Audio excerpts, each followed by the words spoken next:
A paz do Senhor Jesus, lição de número 12, referente ao dia 22 de março de 2020, período da quarentena por causa do coronavírus.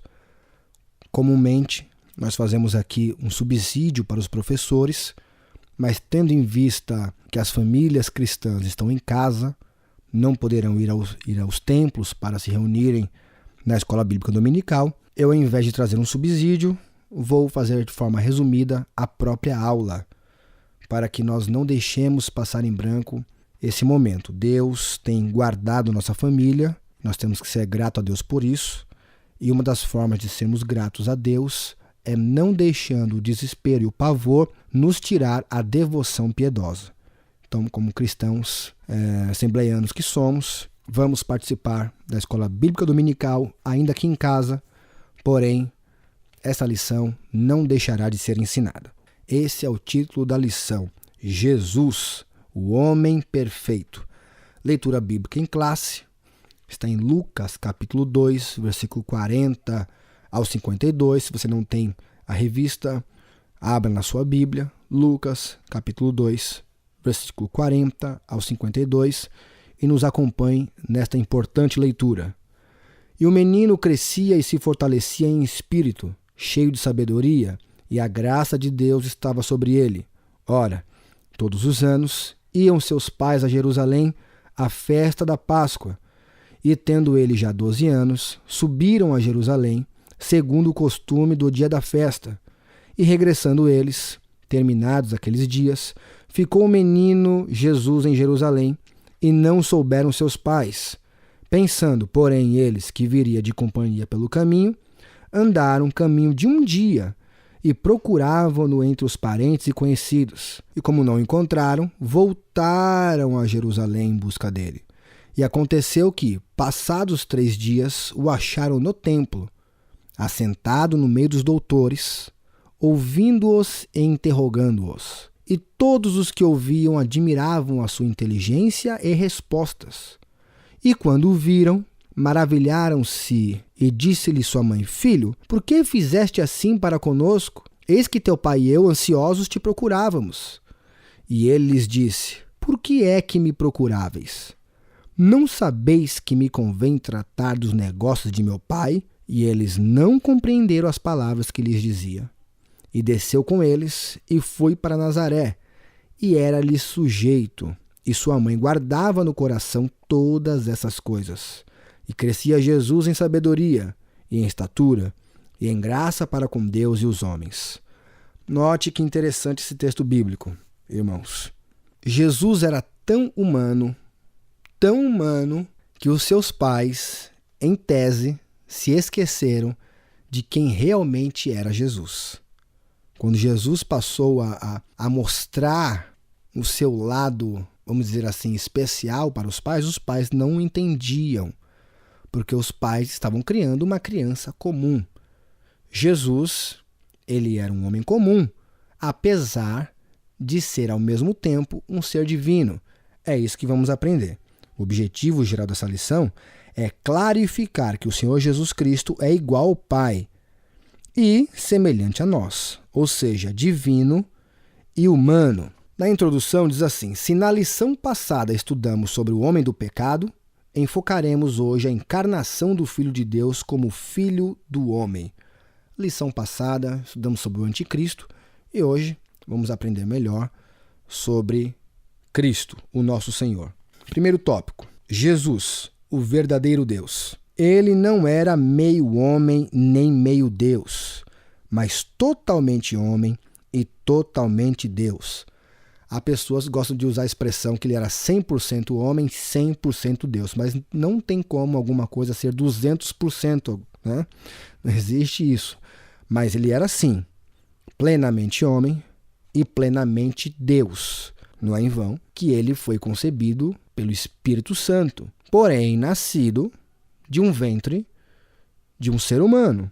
Só aí nós já percebemos a mensagem de Deus através dessa simbologia, que apesar de ser um ato verdadeiro, ele nos simboliza essa característica divina de Jesus Cristo e a característica humana de nosso Senhor Jesus Cristo. O Primeiro subtópico diz: sua eternidade com o Pai.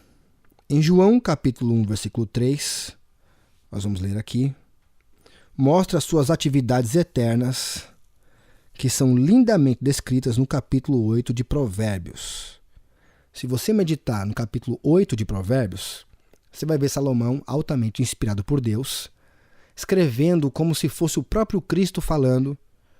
E eu quero que você depois medite no versículo 30 do capítulo 8 de Provérbios. É como se fosse o próprio Jesus falando que ele é o arquiteto que estava construindo, arquitetando, fazendo todas as coisas junto com Deus Pai. E em João capítulo 1, versículo 3, vamos ler?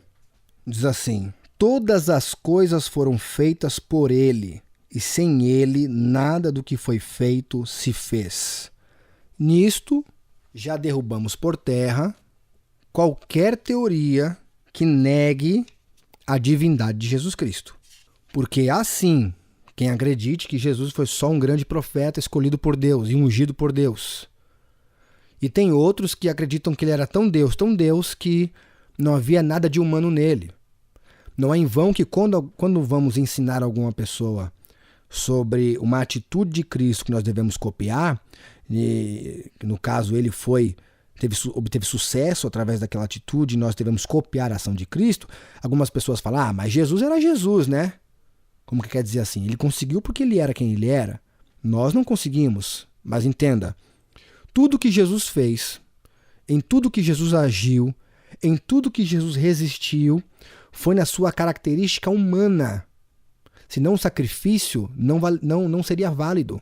Senão o sacrifício seria uma trapaça, não um sacrifício. Entenda, Jesus ele foi enviado na terra para ser sacrificado. Por isso que é importantíssimo nós aprendermos sobre o sacrifício. Tivemos um trimestre recente que estudamos sobre o tabernáculo de Deus. E eu lembro que alguns crentes ficavam criticando: mas isso é coisa do Antigo Testamento, nós estamos na Era da Graça. Nada disso. Toda a simbologia do Antigo Testamento e principalmente do tabernáculo nos remete ao plano sacrificial de Deus, apontando a lei para o Cordeiro e apontando o resgate da humanidade através do sacrifício do Cordeiro. Por isso, se você, meus queridos irmãos, não conhecem nada sobre o sacrifício, sobre o tabernáculo, é preciso pesquisar. Mas eu não sou pastor, não vou ensinar ninguém, não sou nenhum teólogo, não preciso disso. Precisa sim. Porque se você não entender o sacrifício do Cordeiro no tempo da lei, você jamais vai entender a graça do sacrifício de Deus Pai ao enviar o seu Cordeiro imaculado, perfeito, para remover os pecados do mundo. Então, entendendo logo de cara que era necessário que o Cordeiro representasse o homem, porque o homem que ia entregar o seu sacrifício ao sacerdote, ele colocava a mão sobre a cabeça do Cordeiro que ele levou, porque aquele Cordeiro ia ser sacrificado no lugar daquele homem, no lugar daquela família. Então entenda, família cristã, povo de Deus, o Senhor Jesus foi sacrificado naquela cruz, representando eu e você, para que hoje nós venhamos ter vida. Não fique abalado, perturbado com esse negócio do coronavírus, tendo em vista que se ainda que nós venhamos a morrer, Jesus pagou o salário do nosso pecado. E mesmo que a gente não mereça, nós temos já um lugar certo para ir, que é aonde Jesus estiver, nós estaremos com ele. Subtópico 2. Seus atributos, grandezas e perfeições. Jesus Cristo é a fonte da vida. Está no versículo 4 que nós lemos aqui de João capítulo 1. Ele é imutável. Hebreus 13:8, ou seja, Deus não muda, ele é o mesmo. Ele é onipresente. Aqui em Mateus 28:20 que diz: eu estarei convosco até a consumação dos séculos. Ele é onisciente. Deus sabe de tudo, e se Jesus é Deus, Jesus sabe de tudo. Sua onipotência não pode ser ignorada, porque todo o poder nos céus e na terra acham-se em suas mãos. Muito bem. Tópico 2, Jesus, verdadeiro homem. Subtópico 1, Jesus estava no seio do Pai. Antes da sua encarnação, o Senhor Jesus achava-se no seio do Pai. Isso está em João, capítulo 1, versículo 18. Mas não devemos supor que ele estivesse inativo. Pelo contrário, sendo ele eterno, ou seja, Jesus não tem princípio nem tem fim, ele é eterno, e o Pai da eternidade participou ativamente da criação do mundo. Ele é o Verbo de Deus. Todas as coisas vieram a existir por intermédio dele. Sem Jesus Cristo, nada do que existe existiria. Por isso que é totalmente errado as pessoas fazerem da Trindade, que eu prefiro chamar de divindade, porque Deus é único, porém existem 3 pessoas. Por isso que é errado colocar hierarquia na Trindade. Ou seja, como se Deus Pai fosse maior que Jesus e Jesus fosse maior que o Espírito Santo. Quando Jesus disse que o Pai é maior do que ele não está se referindo a uma questão hierárquica, mas sim que na sua característica humana ele estava sob uma missão. Por isso o Pai era maior, porque ele veio à Terra através de uma missão dada pelo Pai. Nesse sentido, é claro, o Pai estava encarregado de tudo. Porém, na sua divindade, na sua personalidade, tanto Jesus, quanto Deus Pai, quanto o Espírito Santo, ambos são um. Não existe uma hierarquia maior ou menor, como se o Espírito Santo fosse menor que Cristo e Cristo fosse menor que o Pai. De forma nenhuma. Se os 3 são um, nenhum é maior nem pior do que outro. Ambos são Deus. Um só Deus, a divindade. Subtópico 2. Profetizado no Antigo Testamento. Em Gênesis 3,15 e Malaquias 4,2, vamos dar uma lida. E porém inimizade entre ti e a mulher, entre a tua semente e a sua semente. Esta te ferirá a cabeça, e tu lhe ferirás o calcanhar. Já mostrando aqui a profecia de que Jesus viria por uma mulher para desfazer as obras do diabo. Malaquias capítulo 4, versículo 2, diz: Mas para vós que temeis o meu nome, nascerá o sol da justiça, e salvação trará debaixo de suas asas. E saireis e crescereis como os bezerros do cevadouro. Aqui o capítulo 4 fala sobre que os ímpios serão castigados. Mas, para os que temem ao Senhor, ele levantaria o sol da justiça, que nos traria salvação. Já uma profecia no Antigo Testamento sobre a vinda do Messias. Jesus é o tema das 2 principais alianças da história sagrada, a de Abraão e de Davi. Se você ler Gênesis 12, do 1 ao 3, e o segundo livro do profeta Samuel, capítulo 7, versículo 16, e Mateus, capítulo 1, versículo 1, você vai entender as profecias do Antigo Testamento apontando para a vinda de Jesus Cristo. É lógico que não é só esses. O pastor Claudio Honor colocou somente esses textos, mas se nós formos estudar mesmo a cristologia na visão do Antigo Testamento, nós vamos achar diversos textos, diversos sinais embutidos por trás de contextos históricos de alguns versículos, de algumas histórias bíblicas, inclusive, de salmos, etc. Tudo apontando para a vinda do Senhor Jesus no formato que é. Lógico, o texto mais conhecido do Antigo Testamento que fala mais claro sobre Jesus Cristo é o texto de Isaías, capítulo 53. Mas não tem só esses, tá? Tem Salmo 22, tem Isaías 7,14, enfim, diversos versículos, tá? Nós citamos esses aqui só para termos uma visão panorâmica da vinda de Jesus Cristo profetizada no Antigo Testamento. Subtópico 3, encarnado no Novo Testamento. Embora concebido sobrenaturalmente, o seu nascimento foi tão natural quanto o nosso. O nascimento de Cristo está em Lucas 2, versículo 1 ao 7, que foi um nascimento normal, como nós sabemos, um parto natural, onde a mãe sentiu as dores comumente sentido por qualquer mãe, e a criação do bebê, uma criação comum, como qualquer bebê, tá ok? Lembre-se que quando os magos do Oriente foram adorar Jesus, Jesus ainda era muito pequeno e Jesus não os retribuiu em nada. Mas os magos deram presentes para Jesus e foram adorá-lo sem esperar nada em troca, até porque uma criança não tinha o que dar em troca.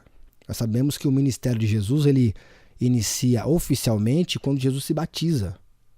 E ali, no momento do batismo nas águas, o Espírito Santo, que vem como pomba, desce sobre Jesus. Jesus passa por um fenômeno que nós poderíamos até comparar com o nosso batismo com o Espírito Santo, e a partir daí ele passa a usar a fé de uma forma como ninguém nunca usou. É isso que muitos se confundem. Em que momento Jesus foi divino? Em que momento Jesus foi humano? Entenda, Jesus ele era humano, mas ele era tão divino a ponto de jamais ter dúvida da fé na sua mente. É diferente da gente, que quando vamos orar por um enfermo, nós ficamos com um cisco de dúvida lá no fundo da nossa alma. Será que Deus vai ouvir minha oração? Será que Deus vai me atender? Será que eu tenho poder suficiente? Já viu quando você vai expulsar um demônio e os seus pecados começam a vir na sua mente e você fica com medo de mandar o demônio sair em nome de Jesus, ele não te obedecer porque você acha que você está sem autoridade, que você não merece? Esse tipo de coisa não acontecia com Jesus, porque a sua plenitude divina fazia com que ele não tivesse um cisco de dúvida. Então ele foi um ser humano comum, ele estava numa forma de ser humano comum, melhor dizendo, que usava plenamente a fé. E ele mostrou a nós que isso também era possível. Quando Pedro prega lá em Atos 2 e quase 3.000 almas descem às águas batismais, apenas com uma pregação de Pedro, nós vemos ali o cumprimento de uma profecia que Jesus disse que quem tivesse fé faria obras maiores do que ele fez. Será que aquilo que Pedro fez não foi uma obra maior? Há quem diga que não, mas lembre-se, Jesus trazia uma grande multidão quando ele curava, quando ele ressuscitava os mortos, quando ele multiplicava o pão e o peixe. Então isso fazia com que a multidão o seguisse. Mas Pedro conseguiu fazer uma grande multidão não só aceitá-lo, mas descer às águas batismais, promoveu o arrependimento com uma simples pregação de Joel, capítulo 2, sem fazer nenhum alarde do tipo de levantar um morto ou fazer um coxo andar, não, só com a pregação. Note, nos dias de hoje, quando uma pessoa é transformada pelo poder de Deus e se rende ao Senhor somente pela pregação, entenda, isto é algo muito grande, muito poderoso.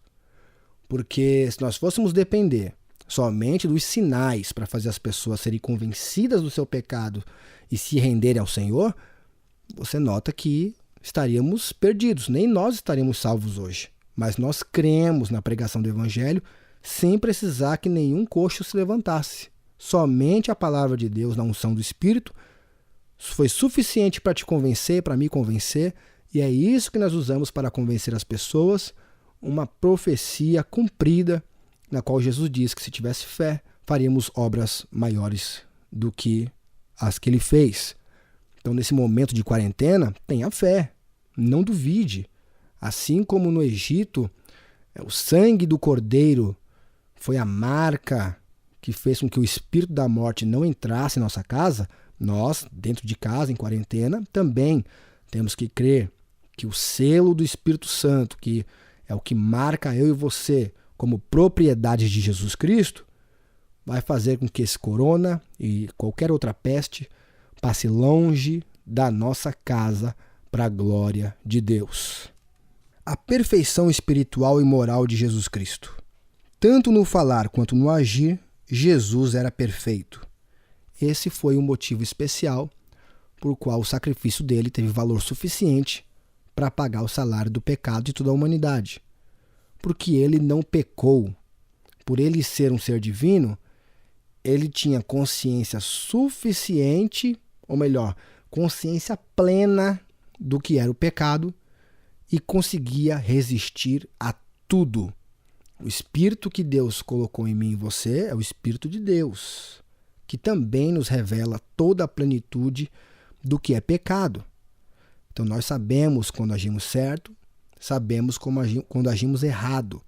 O Espírito Santo deu poder para mim e para você, resistirmos às tentações para prosseguirmos firmes na caminhada com Cristo. Conclusão: olhando firmemente para Jesus, o autor e consumador da fé. Lembre-se, esta fé que Jesus usava de forma plena, que é o que nós temos dificuldade de usar, ele usava porque ele era o próprio consumador da fé e autor da fé. O que significa? Autor da fé, ele que inventou a fé. Quando a fé não existia, ele foi lá e inventou algo chamado fé. Quando ele faz essa invenção, eu estou usando essa expressão para você entender bem. Quando ele inventa algo chamado fé, ele não só inventa a fé, como ele pratica a fé na sua forma plena. Então ele é autor e consumador. Ele inventou a fé, ele usou a fé, praticou a fé, concluiu todo esse trabalho de fé de forma plena, o que caracteriza ele como um ser divino, mesmo estando na característica humana quando esteve entre nós. E hoje ele glorificado está no mesmo formato que nós vamos ser glorificados também. Que Deus te abençoe, meu querido ouvinte. Aqui quem vos fala é Tiago de Souza, Ministério da Baixada Santista. Desejo a todos vocês uma boa quarentena, livre de qualquer praga. Que Deus abençoe a nossa nação. Não se esqueça de se inscrever no canal e de compartilhar esse vídeo com todos os irmãos para que todos possamos ter a nossa fé edificada. A paz do Senhor.